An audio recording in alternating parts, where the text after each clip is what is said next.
कहानी में आज हम देखेंगे कि हर इंसान के जीवन में कभी उतार और कभी चढ़ाव आते हैं।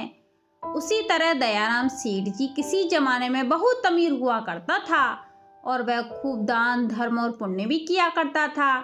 लेकिन समय पलटा और वह धीरे धीरे अपना धन खोता गया और आखिरकार आज इस हाल में पहुंच गया कि लोग उसे गरीब सेठ के नाम से जानने लगे। लेकिन वह कहते हैं ना कि कुछ अच्छे कर्मों का फल देर सवेर सही लेकिन मिलता जरूर है। ऐसा ही कुछ इस सेठ के साथ होने वाला था। जिस गांव में ये सेठ रहता था वहां पर एक बार राजा के लोगों ने ऐलान किया कि जिसने भी अच्छे काम किए हैं वह अपने अच्छे कामों को गिनवाकर राजा से उसके बदले इनाम लेकर जाए। इस ऐलान को सेठ की पत्नी ने भी सुन लिया।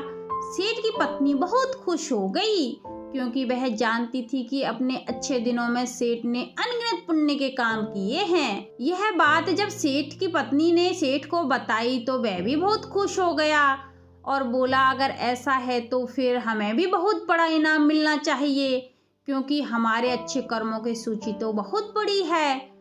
फिर अगले दिन सुबह सेठ सुबह 4 रोटियां बांधकर राजा के महल की तरफ चल पड़ा। सेठ के घर से राजा का महल काफी दूर पड़ता था। सफर लंबा था। आधे रास्ते पहुंचने के बाद सेठ काफी थक भी गया था। सेठ एक पेड़ की छांव के नीचे बैठकर आराम करने लगा और वहीं पर अपने साथ लाई रोटियां खाने की सोची। सेठ खाने की सोच ही रहा था कि तभी वहां पर उसके सामने एक गाय और उसके 2 बछड़े आए। सेठ के हाथों में रोटियां देखकर गाय और उसके बछड़े उसके सामने ही आकर खड़े हो गए और उनके हाव भाव से सेठ समझ गया कि वह भूखी है और सेठ से खाना मांग रही है। अपने अच्छे दिनों में सेठ के पास भी काफी गायें हुआ करती थीं, इसलिए गायों का व्यवहार सेठ अच्छे से जानता था। सेठ की परिस्थिति भले ही अभी भी अच्छी नहीं थी, लेकिन सेठ का स्वभाव बिल्कुल भी नहीं बदला था। वह पहले से भी परोपकारी था, इसलिए उसको गाय पर दया आ गई। उसने अपने साथ बांध कर लाई रोटियों में से 2 रोटियां गाय को खिला दी। फिर कुछ ही क्षणों में 2 रोटियां खाने के बाद गाय फिर से सेठ की तरफ देखने लगी तो सेठ के मन में विचार आया कि यह गाय ज्यादा भूखी लगती है। बेचारी 2 बच्चों को दूध पिलाती है, इन 2 रोटियों से उसका क्या होगा। सेठ ने उसके पास बची बाकी 2 रोटियां भी गाय को ही खिला दी। पास वाले तालाब से सिर्फ पानी पीकर सेठ अपने सफर में आगे बढ़ गया। फिर राजा के दरबार में जब सेठ पहुंचा तो राजा ने पूरे दरबार के सामने सेठ से उसका नाम पूछा और अपने कर्मों के बारे में बताने के लिए कहा। फिर सेठ ने राजा को प्रणाम किया और अपने कर्मों के बारे में बताना शुरू किया।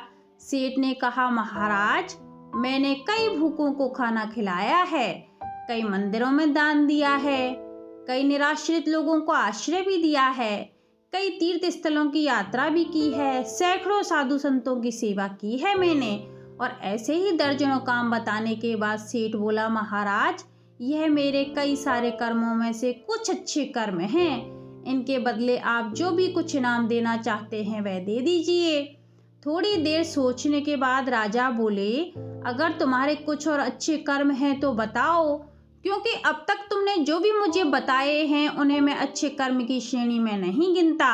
सेठ को राजा की यह बात सुनकर बड़ा ही आश्चर्य हुआ। सेठ ने राजा को हाथ जोड़कर कहा, अगर आपको मेरे बताए गए यह कर्म अच्छे नहीं लगते या पुण्य कर्म नहीं लगते तो मेरे बाकी के कर्मों का उल्लेख करना फिजूल होगा। आप मुझे इजाजत दीजिए, मैं वापस जाता हूँ। सेठ जब दरबार छोड़कर जाने लगा तब राजा के दरबारियों में से एक दरबारी ने राजा के पास जाकर कुछ कहा, जिसे सुनने के बाद राजा ने सेठ को वापस दरबार में बुलाया। फिर राजा बोले, तुमने आज कोई अच्छा काम किया हो तो बताओ। फिर सेठ बोला, महाराज, आज मैंने कोई भी अच्छा काम नहीं किया। फिर मैं आपको कैसे बताऊं। फिर राजा ने उसी दरबारी को खड़ा करके सारी घटना बताने के लिए कहा जिसने राजा को उसके बारे में बताया था।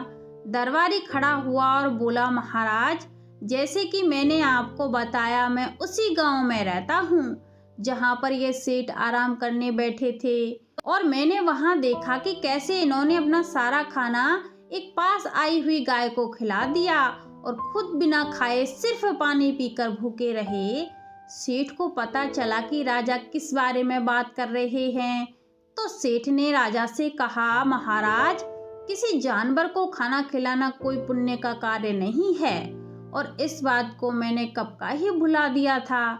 फिर राजा ने सेठ से कहा, मेरे महान गुरु जी के बताए अनुसार मैं भी उन्हीं कर्मों को पुण्य कर्म मानता हूँ जिन्हें करते समय सच में निस्वार्थ भाव से किए जाएं, उसी के लिए किए जाएं जिसको उसकी जरूरत हो, और सबसे बड़ी बात, उस काम को करने के बाद भुला दिया जाए। यही कारण है कि आज तुमने जो काम किया है वह तुम्हारे किए गए आज तक के सभी कर्मों में सबसे उत्तम और सर्वश्रेष्ठ था, जिसके लिए तुम सचमुच में इनाम के हकदार हो। राजा ने सेठ को बहुत बड़ा इनाम दिया, जिसे पाकर सेठ की आर्थिक स्थिति फिर से पहले जैसी हो गई और सेठ और सेठानी अब अपना पूरा जीवन निस्वार्थ भाव से अच्छे कर्म करने में लगा दिया।